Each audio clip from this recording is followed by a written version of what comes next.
बोल सांचे दरबार की जय। जय जगत जननी माता जी ट्वाडी सदा ही जय। बोल मेरे दिलवाली सरकार की जय। सिया राम सिया राम। साथ संगत जी, आज जो मैंने शब्द चुना है वो अमृत। आज अमृत और विष के बारे में संगत जी कुछ बातें करेंगे। अमृत शब्द वास्तव में बहुत अच्छा नाम है, जिसको कहते हैं अमर हो जाना, अमरता बरतना। साथ संगत जी, सुबह की अमृत वेला, सुबह के 3 से 4 बजे को संगत जी हम अमृत वेला कहते हैं। जहाँ पर शोर ना हो, जहाँ पर शांति हो, जहाँ पर एक शांति का प्रतीक हो संगत जी, उसी को हम अमृत कहते हैं। सुबह के अमृत वेले में संगत जी कहीं भी शोर नहीं होता, कहीं भी ट्रैफिक नहीं होता। आपको कहीं जाना है, आप अपनी मंजिल पे अपनी गाड़ी से जाते हैं और जल्दी पहुंच जाते हैं। ऐसे ही हम जब अपने मन में अपने हजूर को याद करते हैं और उन पर ध्यान लगाते हैं तो हमारी ध्यान केंद्र मेरे हजूर जल्दी सुन लेते हैं, क्योंकि हम अपनी मंजिल पर पहुंच जाते हैं। अमृत शब्द बहुत ही अमृत है। कहते हैं समुद्र का मंथन हुआ, मंथन में क्या हुआ, विचार हुए तो 14 रत्न निकले। जब भगवान धमंती ने अमृत कलश लेकर निकले तो अमृत कलश के लिए देवता और राक्षसों में आपस में खींचातानी हो गई और अमृत की कुछ बूंदें इलाहाबाद, उज्जैन, हरिद्वार और नासिक में गिर गई, जहाँ 12 वर्ष बाद कुंभ का मेला लगता है इलाहाबाद में संगत जी। आदि कुंभ और कुंभ का मेला है 2025 में संगत जी। प्रयागराज की धरती में महाकुंभ लगेगा, जहाँ पर सभी देवता आएंगे। आइए, अमृत और विष है क्या। जब हम किसी शादी ब्याह में जाते हैं, वहाँ शोर होता है। उस शोर में जब हम अपना खाना खाते हैं, खाना 11-12 बजे लेट खाते हैं और खाना हजम नहीं हो जाता और वो विष बन जाता। और वहीं संगत जी दूसरी ओर जब हम गुरु का लंगर या प्रसाद ग्रहण करते हैं तो वहाँ पर ध्यान जो है संगत जी धीमा होता है और बिल्कुल शांति होती है। जब हम उस प्रसाद को चखते हैं तो उसमें अमृत बरसता है और हमारे शरीर में कोई तबीयत खराब नहीं होती। संगत जी, जहाँ शोर नहीं होगा, जहाँ आप ध्यान केंद्रित रखेंगे, वहीं पर अमृत बरसेगा।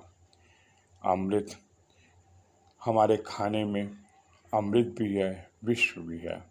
जब हम खाना खाने बैठते हैं तो एक मंत्र पढ़ते हैं, अन्नपूर्णा ब्रह्मा, और उस मंत्र को पढ़ने के बाद ही हम खाना खाते।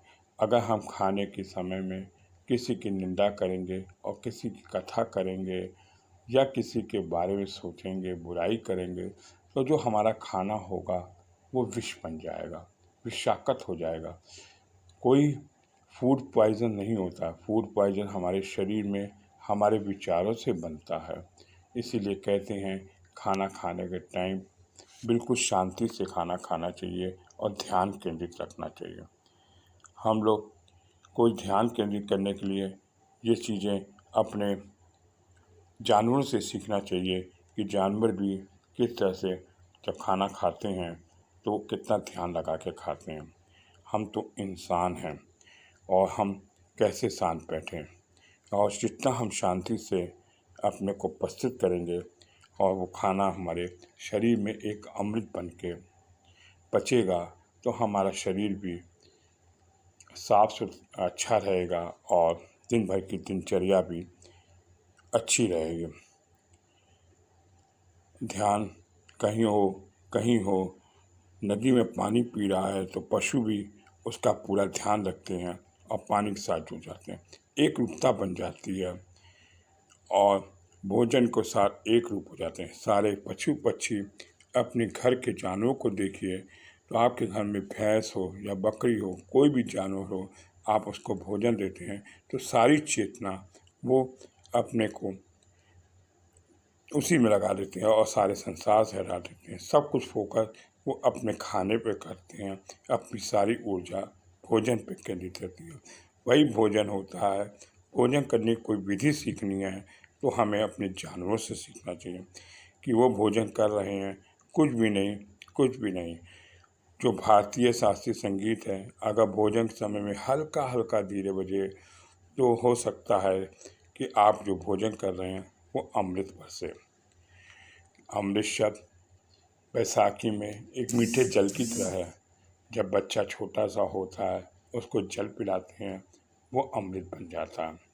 हमारी ज़िंदगी में संगत जी, जब हम जबलपुर की धरती बेरी नगर पे जाते हैं, वहाँ के कुएं में जब पानी खींचते हैं, उसको छानते हैं और जब छोटे छोटे बच्चे गिलासों में पानी जल लेके चलते हैं और जय सिया राम करके बोलते हैं, तो संगत जी उनके जय सिया राम बोलने से संगत जी उस पानी में अमृत बरसता है और ना चाह कर भी हम उन बच्चों से हाथों से ले लेते हैं और जल पीते हैं। किसी तरह का संगत जी कोई बैक्टीरिया वहाँ पर मिलता जबलपुर की धरती पे, जहाँ पर संगत जी उस कुएं के जल को हम जब पीते हैं तो किसी वो मिनरल वाटर से भी संगत जी कहीं अच्छा होता है और हमें पचा लेते हैं। ऐसे तो संगत जी आप कहीं बाहर जाएं, हर शहर का पानी अलग अलग होता है और नहीं पच पाता, लोग बाज़ार में मिनरल वाटर पीते हैं। लेकिन मेरे हजूर के धरती जबलपुर में उस कुएं का पानी संगत जी वो मीठा है और वो अमृत बरसता है। अमृत शब्द में एक रूपता है और अमृत को हम अमरता कहते हैं। आइए संगत जी, आज जो मैं साखी आपको दी वो अमृत और विष के बारे में। कोई विष अलग से नहीं होता। देवताओं ने अमृत पिया और राक्षसों ने विष पिया। राक्षस और देवता हमारे शरीर के मन के अंदर है। अगर हम राक्षस तब बनते हैं जब हम गलत कोई कार्य करते हैं, किसी की निंदा करते हैं, किसी के बारे में गलत सोचते हैं और गलत ढंग से कार्य करते हैं, तो वो हम राक्षस बन जाते हैं। हमारे अंदर ही देवता भी हैं, राक्षस हैं और हमें अपने अच्छे कार्यों पर ध्यान देना चाहिए, अपने हजूर के ध्यान लगाना चाहिए।